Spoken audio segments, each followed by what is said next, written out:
یہاں تو خواتین کا ذکر ہے، یہاں جمع کا صیغہ آ رہا ہے، قرنا بیوتکننا کننا، یہ سارا وہ آ رہا ہے۔ ان کے بیچ میں آیت رکھ کے بتایا کہ وہ سب آیات دوسرے کے لیے، لیکن جب اہل بیت کی بات آئی تو اہل بیت میں اکثریت ہے مذکر، علی، محمد علی، حسن حسین، ایک فاطمہ۔ کیا قاعدہ ہے جمع کا؟ دنیا کی ہر زبان کی جمع کا ایک ہی قاعدہ ہے کہ باب تغلیب، جس کی اکثریت ہوگی حکم اسی کا لگے گا۔ یہاں 100 آدمی بیٹھے ہو، 50 خواتین پردے میں بیٹھے ہو، میں سب کو مخاطب کروں گا تو آپ لوگ کہوں گا، آپ حضرات کہہ دوں گا، کوئی اعتراض نہیں کرے گا۔ کیوں؟ باب تغلیب اکثریت مردوں کی ہے، لہذا اس کے بعد بھی مؤنث کی صیغے، اس سے پہلے بھی مؤنث کے صیغے۔ جب گھر والوں کی بات آئی، کون سا گھر؟ انما یرید اللہ لیذھب عنکم الرجس اہل البیت ویطہرکم تطہیرا۔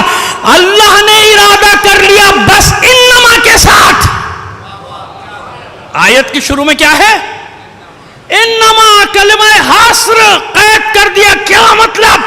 نہ کوئی باہر سے داخل ہو سکتا ہے، نہ کوئی اندر کے حکم سے نکل سکتا ہے۔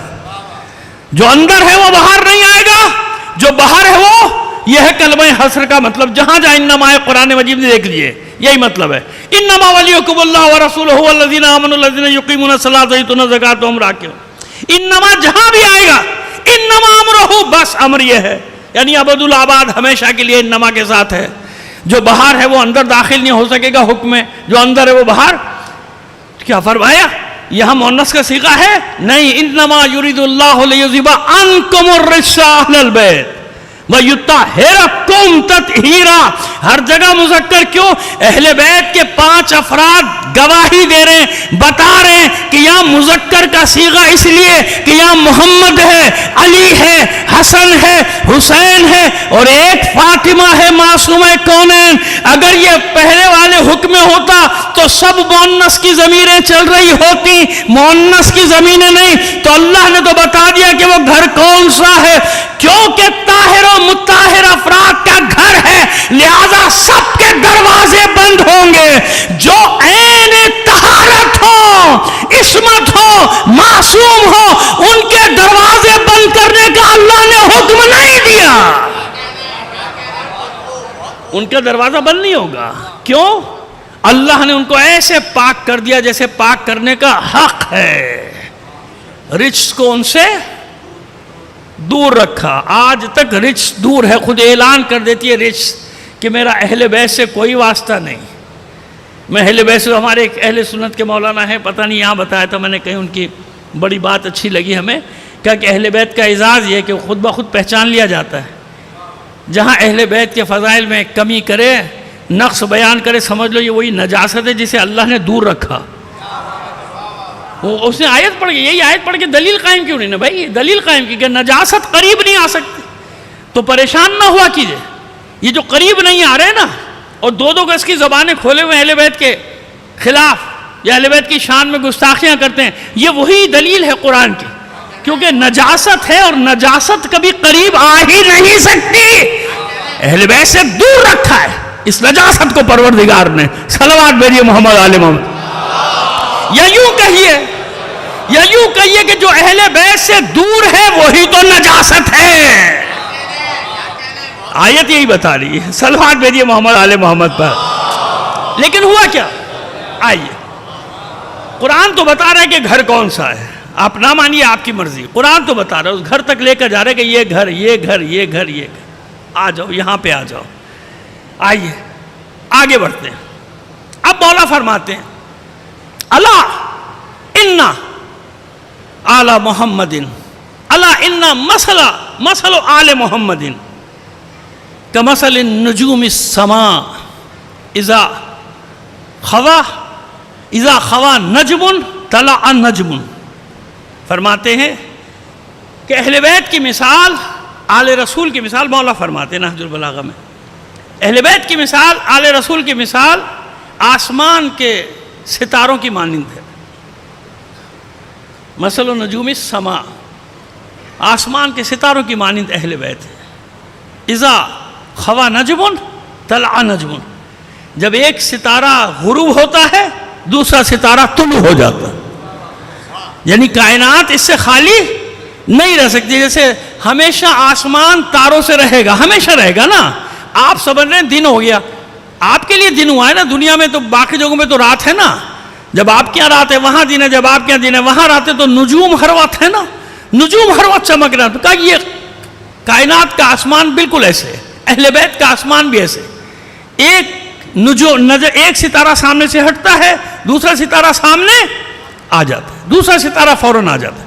اس کے بعد فرماتے ہیں اہل بیت کے بارے میں، کریں گے کیا یہ لوگ قرآن کے ساتھ اور اہل بیت کے ساتھ؟ اِنَّهُ سَيَأْتِي عَلَيْكُم مِّن بَعْدِ زَمَانٌ، بے شک ان قریب میرے بعد تم پر ایک زمانہ آئے گا، ان قریب میرے بعد تم پر ایک زمانہ آئے گا، لَيْسَ فِيهِ شَيْءٌ أَخْفَى مِنَ الْحَقِّ وَلَا أَظْهَرَ مِنَ الْبَاطِلِ۔ وہ زمانہ ایسا ہوگا کہ اس زمانے میں کوئی شے پوشیدہ نہیں ہوگی مگر حق، یعنی حق سے زیادہ کوئی چیز چھپی ہوئی یعنی چھپایا جائے گا، حق کو سب سے زیادہ چھپایا جائے گا۔ اخفا من الحق، کوئی چیز پوشیدہ نہیں ہوگی حق سے زیادہ، حق کو اتنا چھپایا جائے گا، گرد و غبار ڈال دیا جائے گا، تاریخ کا گرد و غبار۔ ولا اظہر من الباطل، اور کوئی شے باطل سے زیادہ روشن نہیں ہوگی، ظاہر نہیں ہوگی، یعنی باطل ظاہر ہوگا اور حق چھپا دیا جائے گا۔ کہ ایسا زمانہ آ جائے گا تم پر، ایسا زمانہ ہوگا کہ جس میں کتاب اور کتاب والے در بدر ہو جائیں گے۔ کتاب والے یعنی اہل بیت، ان کا کوئی ٹھکانہ نہیں، لوگوں کے درمیان ہوں گے مگر نہیں ہوں گے۔ فیہم ولیسا فیہم، ان کے اندر ہیں مگر نہیں ہیں۔ معہم ولیسا معہم، ان کے ساتھ ہوں گے مگر ساتھ نہیں ہوں گے، کیونکہ لوگ قرآن اور اہل بیت کا بوجھ اپنے کندھوں سے اتار کے پھینک دیں گے، در بدر ہوں گے ان کے درمیان۔ اور کوئی، یعنی اب بتائیے، مولا فرما رہے، مولا کا خطبہ ہے اور شروع یہاں سے ہوتا ہے، اِنَّهُ سَيَأْتِي عَلَيْكُم مِّن بَعْدِ زَمَانٌ لَيْسَ فِيهِ شَيْءٌ أَخْفَى مِنَ الْحَقِّ وَلَا أَظْهَرَ مِنَ الْبَاطِلِ، کہ ان میں ہوں گے مگر نہیں ہوں گے، ان کے ساتھ نہیں ہوں گے۔ کیوں؟ اس لیے کہ کبھی بھی ہدایت اور گمراہی ایک ساتھ نہیں چل سکتے۔ اس پہ ذرا سی بات کریں گے آج آپ سے۔ گمراہی اور ہدایت کا ساتھ کبھی نہیں ہو سکتا۔ کیا مطلب نہیں ہو سکتا؟ بس جیسے آج ہوتا ہے نا کہ چلو بھائی دیندار بھی بن جاؤ، کوئی بات نہیں، تھوڑا ان کے ساتھ بھی کام کر لو، نماز بھی پڑھ لو، دفتر میں بیٹھ کے وہ کام بھی کر لو جو بڑا باس، بگ باس وہ کہہ رہا ہے۔ بگ باس تو جانتے نا کون ہے بھائی، دو چار ہی ہیں پاکستان میں بگ باس، جو وہ کہہ رہے ہیں وہ کر لو، کیونکہ پوسٹنگ کرائی ہے نا، ہمیں سیٹ دی گئی ہے خاص مقصد کے لیے، لہذا مقصد پورا کرنا ہے۔ بھائی دیدار ہے، حج پہ بھی جا رہا ہے، بے شک سرکاری پیسے پہ جا رہا ہے، حج پہ تو جا رہا ہے نا، حج پہ اس کو شوق ہے، بھائی اللہ نے مجھے حج کرایا، میری سعادت میں حج تھا۔ بھائی کس کے پیسے سے گئے؟ کہ وہ تو گورنمنٹ کا پیسہ تھا۔ نہیں، گورنمنٹ کا پیسہ نہیں تھا، وہ غریبوں کا خون چوس کے جمع کیا گیا تھا۔ وہ ان کا پیسہ تھا جن پر تم نے بجلی کے بلوں کے بوجھ لاد دیے، وہ ان کا پیسہ تھا، وہ ان کا پیسہ تھا جن پر تم نے گیس اور نہ معلوم کیا کیا کیا کیا۔ اب تو بیچارے، یقین کریے میری بات کا، یقین کیجئے، جائیے آبادیاں دیکھ لیجئے، چلے جائیے آپ ایسی آبادیوں میں اپنے، کہ اب تو پیاز اور آلو کو بھی ترس گئے لوگ، نہیں ہے پیسے ان کے پاس، نہیں ہے۔ ان کے بچے جرم نہ کریں تو کیا کریں، لوٹ مار نہ کریں تو کیا کریں، نہیں ہے ان کے پاس کچھ، اتنی تنخواہ نہیں ہے جتنے اس کو بجلی کے بل تھما دیتے ہیں، ہے نا۔ یہ مافیاز جس نے کنٹرول کر لیا ہے، اور آپ بول نہیں سکتے، بولیں گے تو غدار، اگر آپ بولیں گے تو کیا قرار پائیں گے، غدار۔ فاطمہ جنہ غدار تھی تو آپ کہاں سے بچو گے؟ وہ سن لو مجھ سے، کوئی نہیں سنائے گا تمہیں یہ باتیں۔ فاطمہ جنہ کو غدار بنا دیا تھا ان ملعونوں نے، تم کیا بیچتے ہو؟ عبد القدیر خان کو فٹ پاتھ پہ پہنچا دیا، تم کیا بیچتے ہو؟ اور کتنے نام لیتا چلا جاؤں، حسین شہید سہروردی کو غدار بنا دیا، تم کیا بیچتے ہو؟ تمہاری کیا اوقات ہے؟ لہذا بولنا مت، اس چکی میں پستے رہو، ظلم و ستم کی، جبر کی، مہنگائی کی، بولے اور تم غدار ہوئے، اور پھر تمہیں اٹھائیں گے تمہارا پتہ بھی نہیں چلے گا, تمہارے ماں باپ بھی ڈھونڈتے پھریں گے گیا کہاں بھائی, زمین نکل گئی کہ آسمان نکل گیا. ایسے یہاں جادوگر رہتے ہیں جو ایسے غائب کر دیتے ہیں. اور مجھے اپنا بھی خطرہ ہے, پہلے میں سوچتا تھا کہ میں بوڑھا ہو گیا بھائی, اب 60 کراس کر گیا, کم سے کم بوڑھوں کو نہیں چھوڑیں گے, لیکن اب پتہ چلا کہ نہیں, یہ بوڑھوں کو بھی نہیں چھوڑتے, یہ خواتین کو بھی نہیں چھوڑتے, یہ معصوم بچوں پر بھی ترس نہیں کھاتے.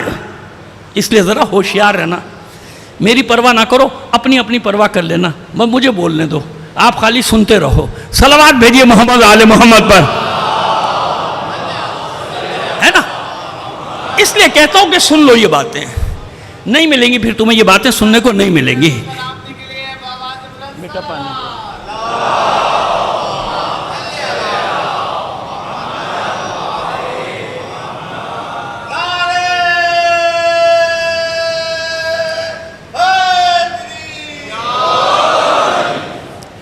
ایک بار اور صلوات عنایت فرما دیجئے گا جی. لا توافق الضلالۃ بالہدی, کبھی بھی ہدایت اور گمراہی ایک جگہ جمع نہیں ہو سکتے. کیسے ہو سکتا ہے کہ اپنے آپ کو ہدایت پر کہے, اپنے آپ کو حق کا پرستار کہے, حق کا پرچار کرنے والا, اور ظالم کے ساتھ بیٹھے, ظالموں کی دعوتوں میں جائے اور ظالموں کو اپنی دعوتیں دے. کتنی سرزنش کی تھی مولانا عثمان بن حنیف اپنے چہیتے صحابی کی, جس سے محبت کرتے ہیں, علی کی محبت میں جس کی داڑھی کو نوچا گیا ہے, عثمان بن حنیف, اور دوسرے بھائی ان کے سہل بن حنیف یا سہیل بن حنیف, یہ دونوں بھائی جانثار, آخری سانس تک علی کے جانثار. لیکن اتنا سن لیا تھا کہ ایسی دعوت میں گئے جہاں صرف سرمایہ دار تھے اور غریبوں کا داخلہ بند تھا. غریبوں کا داخلہ, غریبوں کے لیے گیٹ بند تھے, غریبوں کے لیے دروازے بند تھے. کوئی سرمایہ دار آ جائے تو ابا قبا بھی اٹھ جائے گی احترام میں, ٹوپیاں امامے بھی اٹھ جائیں گے احترام میں. کیوں؟ بڑا منصب دار آ گیا ہے,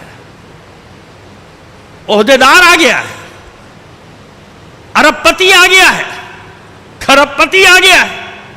نہیں, مولا نے سرزنش کی.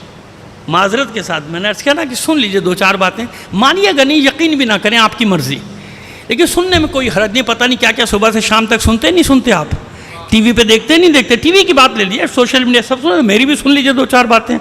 بس عثمان بن حنیف, مولا کا ایک سسٹم ہے اپنا, جاسوسی کا سسٹم, جسے مولا اپنی آنکھیں کہتے تھے کہ یہ میری آنکھیں ہیں. حالانکہ علم لدنی کا حامل نہیں ہے مولا, لیکن ایک سسٹم بنایا تھا مولا نے, ایک سسٹم تھا. اپنے جاسوس ہر جگہ چھوڑے تھے, والیوں کے پیچھے, لوگوں کے پیچھے نہیں کہ لوگوں کو اٹھا لینا جو ہمارے خلاف بولے, لوگوں کو مارنا, کوٹنا, بے عزت کرنا, ان کے خاندان, ان کے بچوں بیویوں کے سامنے ان کو بے عزت کرو, توہین کرو. مولا نے کس کے لیے رکھے تھے جاسوس؟ اپنے والیوں کے لیے, گورنروں کے لیے, وزیروں کے لیے. ان کو چیک کرو, لوگوں کو نہیں.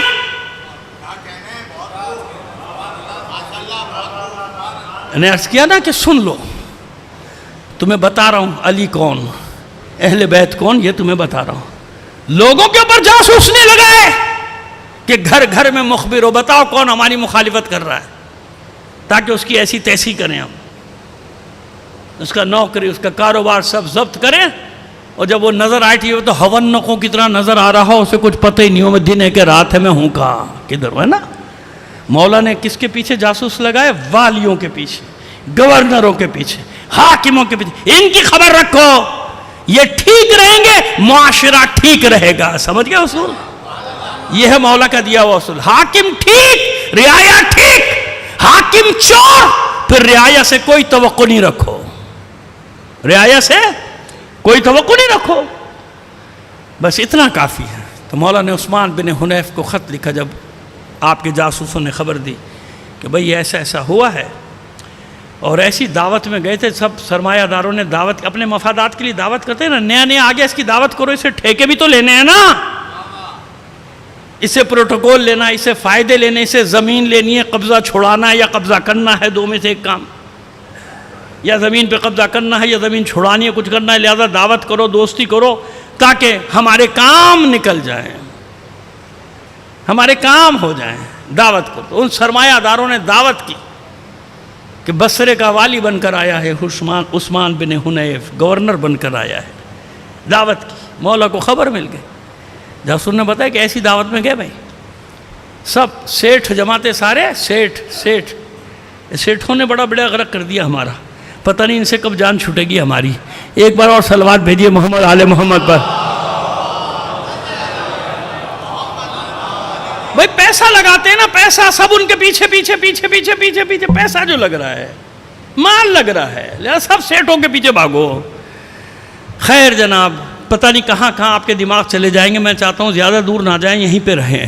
تو اب ہوا یہ، مولانا نے خط لکھا، عثمان یہ میں نے کیا سنا، تم ایسے لوگوں کی دعوت میں کہ تم نے ایسے دعوت، اب پڑھیے گا نا ناجو بلاغہ میں جو خطوط ہیں ان میں پڑھ لیجیے گا، ہیڈنگ ہے، وہ ہیڈنگ سے مل جائے گا آپ کو یہ خط جس کا میں حوالہ دے رہا ہوں۔ عثمان بن حنیف کے نام، جب یہ خبر ملی کہ اس نے سرمایہ داروں کی دعوت میں شرکت کی، اس صورت میں کہ جب غریبوں کا اس پہ داخلہ بند تھا، ایک تو ہوتی ہے نا عام، سب ہے چلو نظر نیاز کر رہے، سب ہیں چھوٹا بڑا سب، بلکہ غریبوں کو زیادہ دیا جا رہا ہے، وہ پیٹ بھروں کو کھلائے دا، کون سا ثواب مل گیا تجھے، بھوکوں کو کھلاؤ، فاقہ مستوں کو کھلاؤ، اس مہنگائی میں مرے ہوئے عوام کو کھلاؤ، کم سے کم اس 2 مہینے 8 دن کھلاؤ، حسین کے نام پہ کھلاؤ، اہل بیت کے نام پہ کھلاؤ، کربلا والوں کے نام پہ کھلاؤ، دیکھو کتنا ثواب ہوگا، 2 مہینے 8 دن کوئی بھوکا نہیں مرے گا، حسین کا صدقہ شیعہ سنی دیکھے بغیر کھلاؤ، نہ دیکھو شیعہ ہے سنی، ارے مسلمان غیر مسلمان دیکھے بغیر کھلاؤ، انسان سمجھ کے کھلاؤ، بھوکا مت، بھوک مٹاؤ، انسانوں کی بھوک مٹاؤ، سیٹھ بنو عبداللہ ابن جعفر طیار جیسے، سرمایہ دار بنو تو ایسے تو بنو کہ جس کے دروازے غریبوں کے لیے ہر وقت کھلے، امیروں کو کیا دینا، اپنی دعوت میں بڑے بڑے لوگوں کو کنٹیکٹس بنانے ہیں نا، کنٹیکٹس، پی آر کیا کہتے ہیں، پی آر بنانی ہے، جیسے بڑے بڑے لوگوں کو بلایا جائے، کیا پہلے ہوتی تھی نظر نیاز، ہوتی دعوت حلیم، دعوت ہو رہی ہے امام حسین کے نام پہ، اتنی تمیز نہیں ہے تجھے کہ دعوت نہیں ہوتی ہے، نظر ہوتی ہے، دعوت حلیم ہوگی، اب دعوتیں شروع ہو گئی، بوفے تک تو نوبت آ گئی، دیکھیے ابھی کہاں تک جاتا ہے، غم میں ایسا مال اڑا رہا ہے جو اس نے شادیوں میں بھی کبھی نہیں کھایا تھا، امام حسین کے غم میں ایسا مال کھا رہا ہے جو شادیوں میں نہیں ملتا، سارا سوگ کو سوگ رہنے دو، غم کو غم رہنے دو۔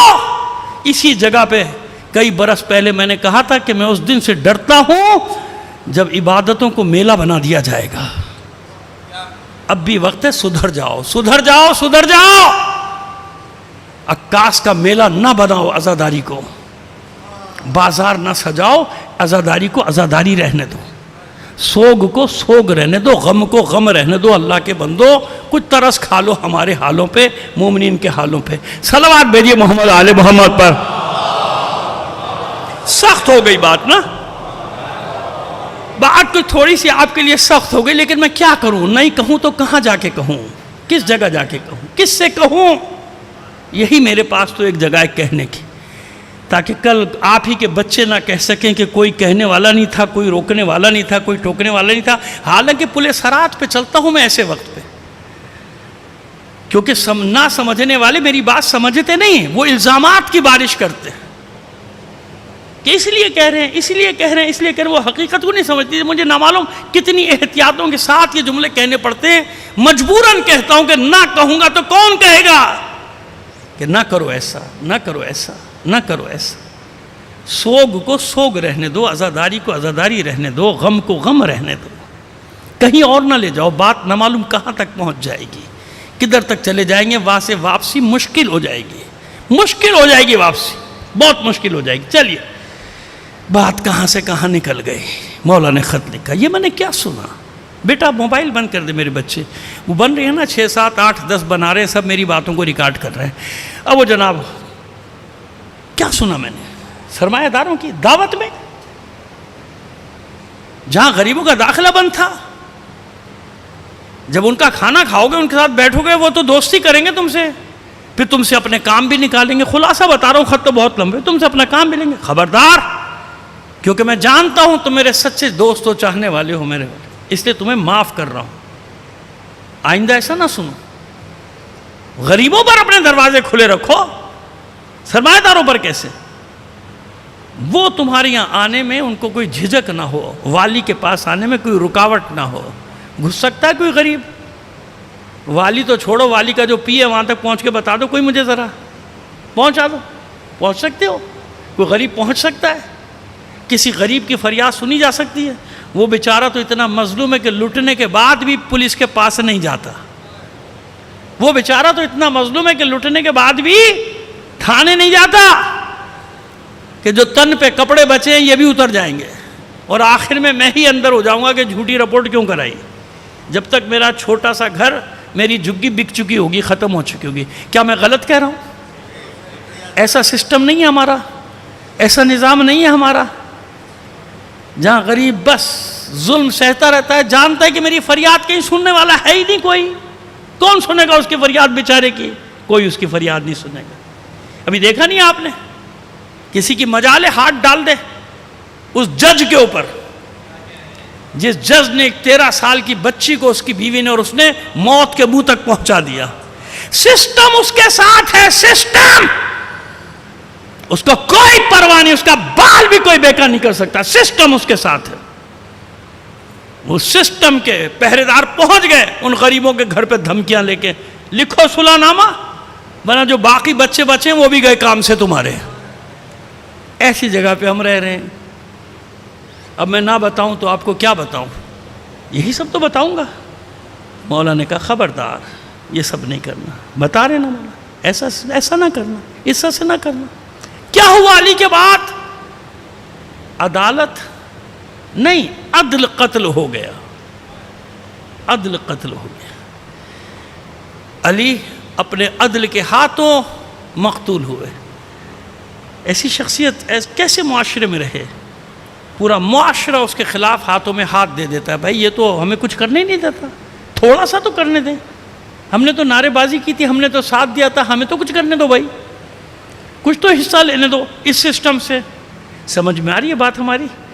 بس مولا فرماتے ہیں وہ زمانہ آئے گا کہ جب یہ ہو جائے گا کہ اہل بیت اور کتاب ہوں گے مگر نہیں ہوں گے. کیوں ہو نہیں سکتا کہ ہدایت اور گمراہی ایک ساتھ ہو جائے؟ یہ ساتھ بیٹھ نہیں سکتے, لہذا در بدر ہو جائیں گے. لوگ سمجھیں گے کہ ہمارے پاس ہیں, نہیں ہیں. کیسے بیٹھیں گے گمراہی کے ساتھ؟ کس طرح بیٹھ جائیں گے گمراہی کے ساتھ, ضلالت کے ساتھ؟ کیسے ہو سکتا ہے معاشرے میں ظلم ہو رہا ہو, لوگ ظلم کی چکی میں پس رہے ہیں, کوئی آواز اٹھانے والا نہ ہو؟ کیسے؟ لیکن اگر کوئی آواز اٹھاتا ہے نا, بس سمجھ لو کہ اس پہ اللہ کا کرم ہے. اللہ نے اس کو یہ توفیق دی ہے کہ وہ کم سے کم آواز تو اٹھا رہا ہے نا. اس معاشرے میں, بے حس معاشرے میں, جہاں لوگ صرف اپنے مفاد کے بندے ہیں, بس اپنے فائدے سے آگے کوئی کچھ نہیں سوچتا, میرا فائدہ کس میں. جہاں مادہ پرستی اس حد تک آ جائے کہ روحانیت کا نام و نشان تک مٹ جائے. جن کو روحانیت کا دفاع کرنا تھا, جب وہ خود مادہ پرست بن جائیں, پھر کیا بچتا ہے معاشرے میں؟ پھر کس دروازے پہ جائیں جہاں سے روحانیت ملنا چاہیے تھی؟ وہ دروازہ مادہ پرستوں کا ہو گیا. وہاں مادے کی پوجا ہو رہی ہے, وہاں میٹر کی پوجا ہو رہی ہے. مادہ پرستوں کا معاشرہ. خامخواہ میں ایتھیسٹ کو برا بھلا کہتے ہو, دہریوں کو برا بھلا کہتے ہو. دہریہ کون ہے؟ دنیا پرست ہے. جو دنیا پرستی کر رہا ہے وہ دہریہ ہے بھائی. دہر کہتے ہیں زمانے کو, پہلے کبھی بتایا تھا. خیر آج تو بہت ہی زیادہ ہو گئی آپ کے ساتھ, اب کل پتہ نہیں آپ آتے نہیں آتے. صلوات بھیجیے محمد آل محمد پر. لیکن عزیزو مجبوری ہے, مجبوری ہے. کوئی ایک جگہ تو ایسی ہونی چاہیے نا. ہر جگہ کا ذائقہ الگ الگ ہوتا ہے نا بھائی, یہ سوچ لیا کیجئے. ہر پھول کی اپنی خوشبو. چلیے مجھے پھول نہ سمجھیے, کانٹا سمجھ لیجئے. پھول کے ساتھ کانٹے بھی ضروری ہوتے ہیں. صلوات بھیجیے محمد آل محمد پر.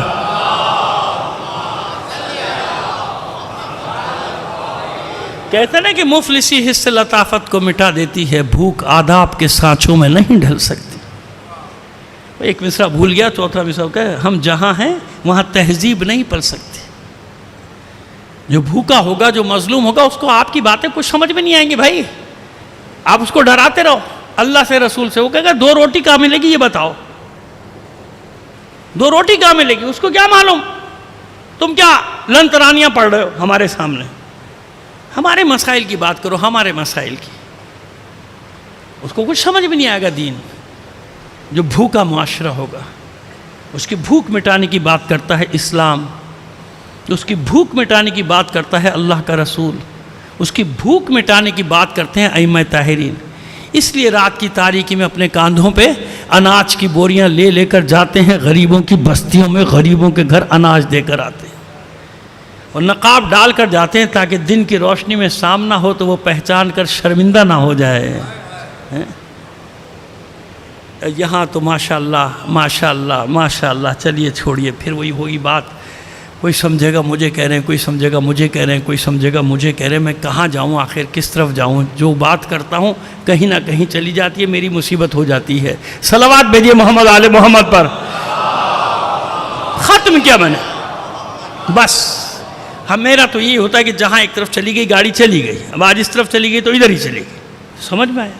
اللہ وہ گھر بتا رہا ہے جہاں ملائکہ بھی دربان بن کے آئے، خیاط بن کے آئے، جہاں انسان بھی آتے ہیں تو یہ اس یقین کے ساتھ آتے ہیں کہ اگر ان کے گھر میں فاقہ بھی ہوگا تب بھی اپنا گلو بند بیچ کے ہماری بھوک مٹا دیں گے،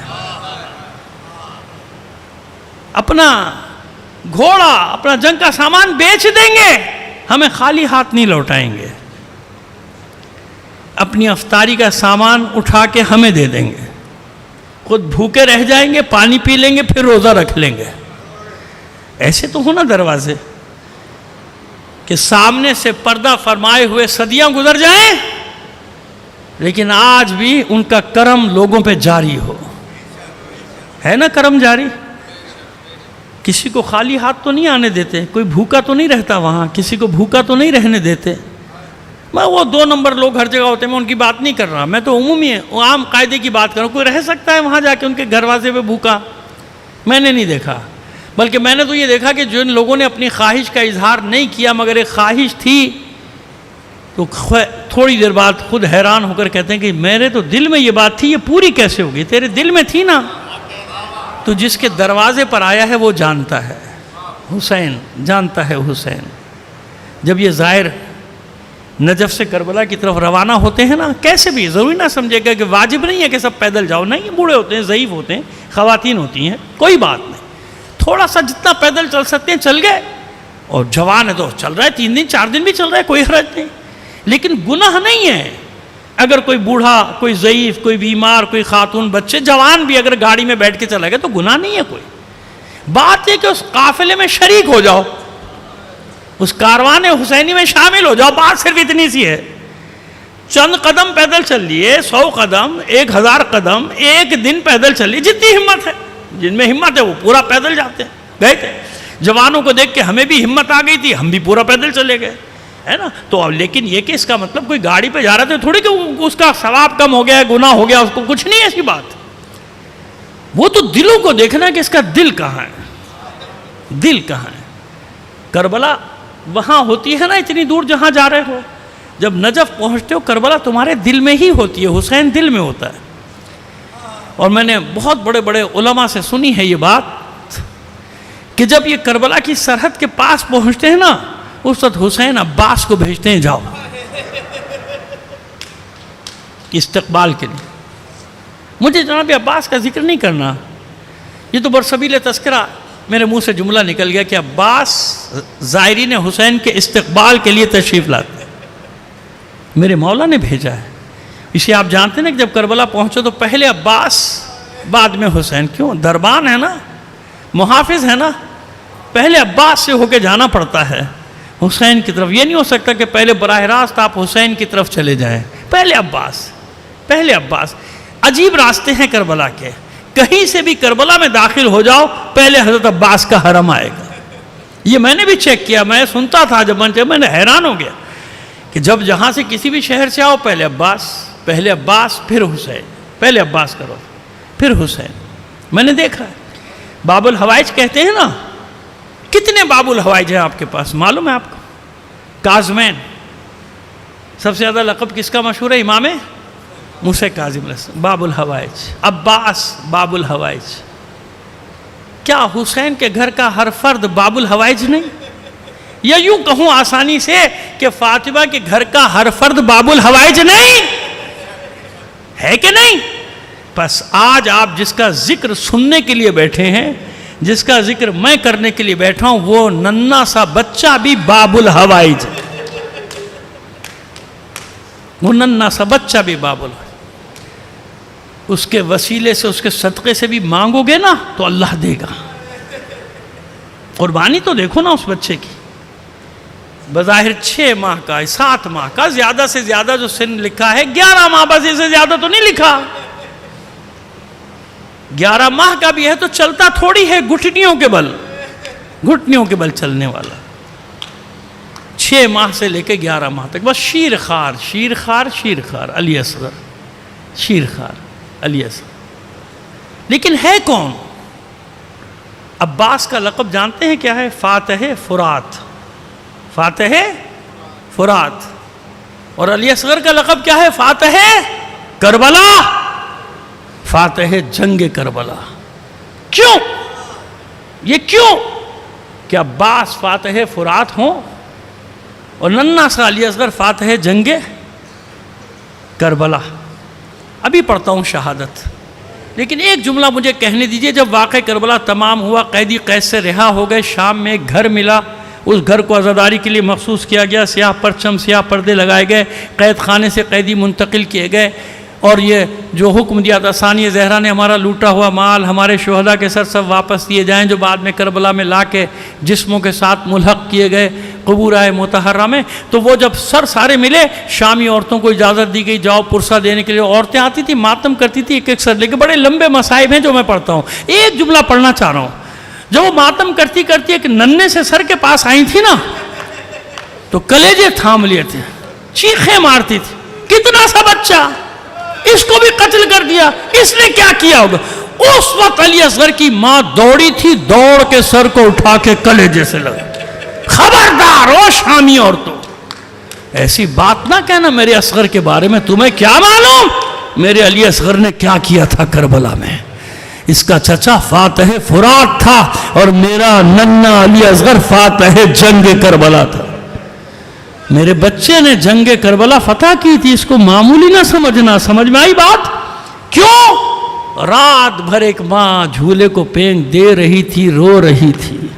کیوں رو رہی تھی؟ اس لیے رو رہی تھی کہ کاش میرا بھی بچہ بڑا ہوتا، تلوار اٹھا لیتا۔ سب اپنی اپنی قربانیاں صبح پیش کریں گے، میرے پاس کچھ نہیں، یا 4 سال کی بچی ہے سکینہ، یا یہ معصوم شیرخوار علی اصغر۔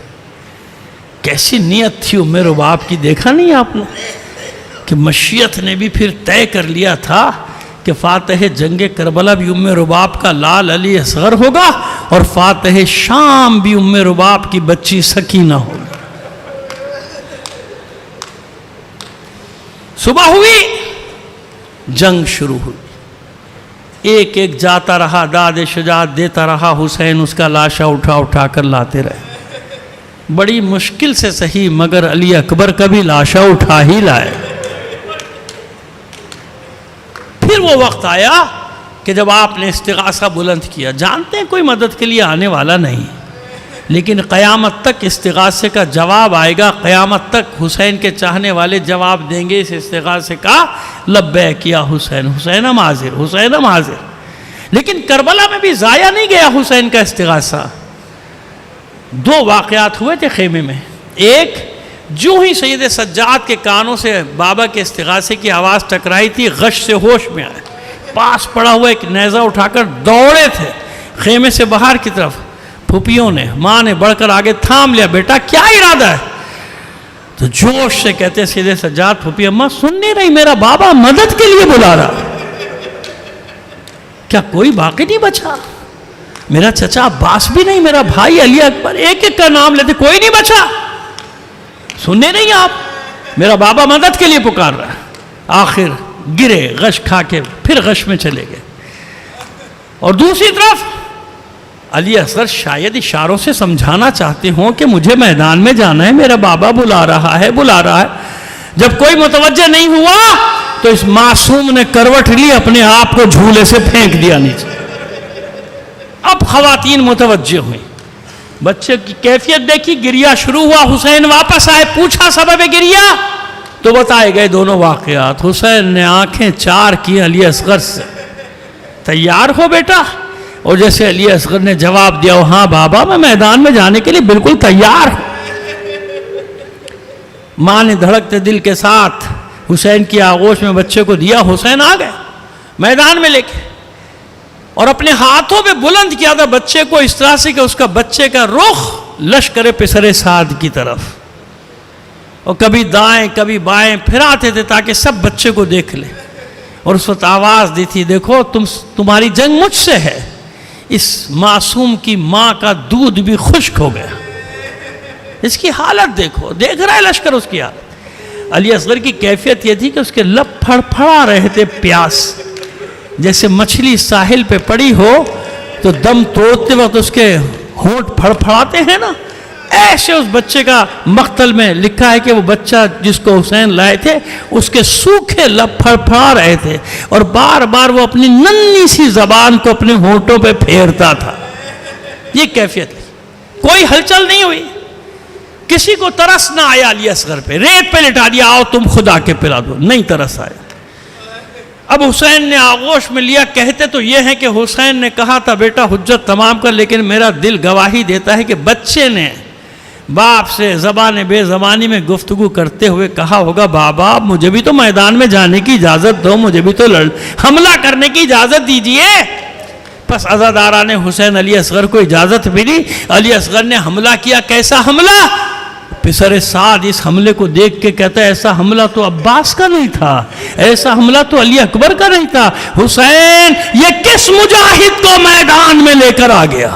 کیا کیا تھا علی اصغر نے؟ بس اتنا ہی تو کیا تھا کہ خشک ہونٹوں کی کمان میں سوکھی زبان کا تیر رکھ کے چلا ہے، صرف زبان پھرائی تھی لشکر کی طرف رخ کر کے، اپنے ہونٹوں پر ہتھیار پھینک دیے تھے، منہ پھیر پھیر کر روتے تھے، تلواریں لے کے سر پہ پہنچ گئے تھے پسر سعد کے، ابھی یہیں قتل کر دیں گے تجھے، ابھی آپس میں تلوار چلے گی، پانی پلانے کا حکم دے بچے کو۔ گھبرا گیا پسر سعد، ہرملہ کو آواز دی، ہرملہ اقطع کلام الحسین، حسین کے کلام کو قطع کر دے۔ یہی تو کہا تھا حسین کے کلام کو قطع کر دے، یہ تو نہیں کہا تھا معصوم بچے کے تیر لگا دے۔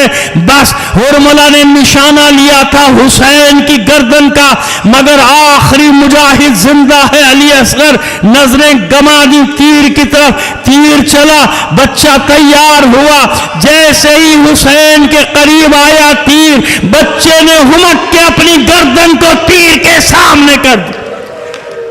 علی اصغر کی گردن کو چھیدتا ہوا تیر حسین کے بازو میں پیوست ہوا۔ ارے کتنا خون نکلے گا اس کئی پہروں کے پیاسے بچے کے بدن سے، ایک چلو سے زیادہ نہیں۔ میں آپ سے سوال کرتا ہوں، بتائیے اسی کربلا کی زمین پہ قاسم کا خون بہا یا نہیں؟ عباس کا خون بہا کے نہیں؟ اون و محمد کا خون بہا کے نہیں؟ علی اکبر کا خون بہا کے نہیں؟ ابھی کچھ دیر بعد حسین کا خون بہے گا یا نہیں؟ لیکن یہ علی اصغر کے خون کی طاقت ہے کہ ایک چلو سے زیادہ نہیں، مگر نہ زمین برداشت کر سکتی تھی نہ آسمان برداشت کر سکتا تھا۔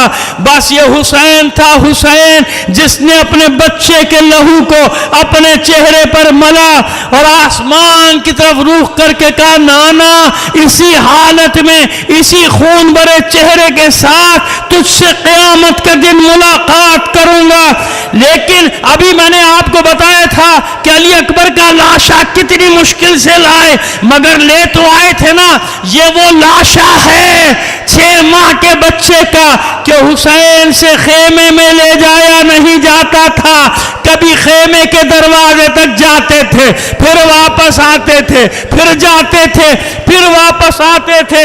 انا للہ و انا الیہ راجعون، رضاً بقضائہ و تسلیما لامرہ، 7 دفعہ یہ عمل دہرایا، در خیمہ پہ آواز دی، لے رباب اپنے بچے بچے کو لے جا. ماں سے پہلے ایک معصوم بچی آگے دوڑتی گئی, بابا میں بھی تو پیاسی ہوں, بابا میں بھی تو پیاسی ہوں. میں بیان نہیں کر سکتا کہ جب سکینہ نے اپنے چند ماہ کے بھائی کو لہو میں غرق دیکھا تو اس بچی کا عالم کیا تھا. بس چلا کر ایک جملہ کہتی تھی, بابا کیا اس عمر کے بچے بھی قتل کیے جاتے ہیں. رخصت ہوا, علی اصغر رخصت ہوا, ماں سے بہن سے حسین پشت خیمہ پہ لائے, ایک ننھی سی قبر کھود کر علی اصغر کو چھپا دیا. مطمئن ہو گئے حسین کہ سب کے سر کاٹے جائیں گے, میرے معصوم علی اصغر کا سر نہیں کاٹا جائے گا. جب عصر عاشور کے بعد شہداء کے سروں کو نیزوں پہ بلند کیا جانے لگا, کسی نے کہا جتنے میدان میں مارے تھے ایک سر کم ہے. پھر ڈھونڈا گیا نہیں ملا. پھر کسی نے کہا آخری وقت میں پشت خیمہ پر حسین کو چھپا رہے تھے. نیزے برداروں کا دستہ تیار ہوا, حکم ہوا پشت خیمہ کی زمین کو کھود دیا جائے. گھوڑے دوڑ رہے ہیں, نیزے سے زمین کو کھودتے جاتے ہیں.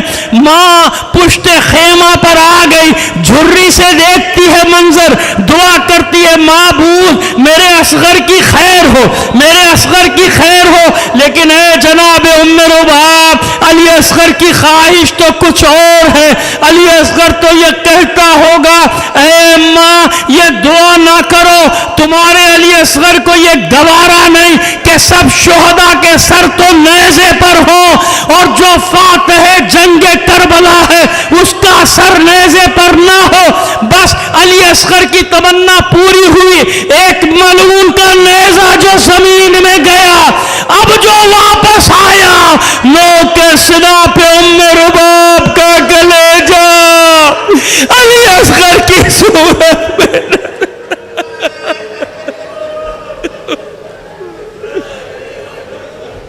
اللہ لعنت اللہ علی القوم الظالمین, وسيعلم الذين ظلموا أيام القيامة.